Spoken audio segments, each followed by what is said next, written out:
Nakahanap ng katapat si Justin sa laban na to, parang napadaan lang. Grabe din yung handles, ang bilis mag-dribble. Tapos tignan nyo naman yung jump shot, hanggang bewang lang itong si Tutoy. Hindi makalusot si Justin sa depensa niya, tapos maya-maya lang biglang sinayawan. At maya-maya lang ay nag-umpisa na nga ang Justin show.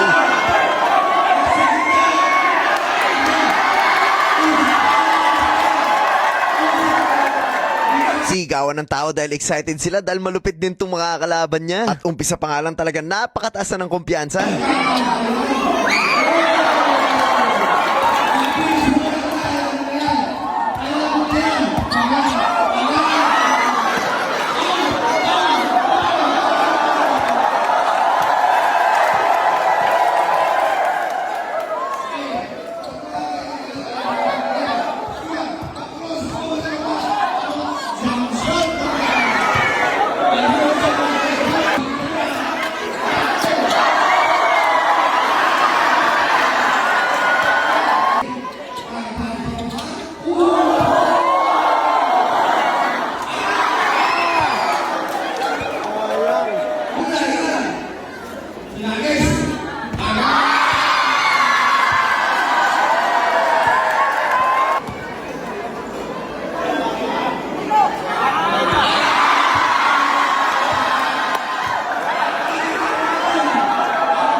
Ay saan si Tutoy, makulit lang pero shooter pala talaga yon.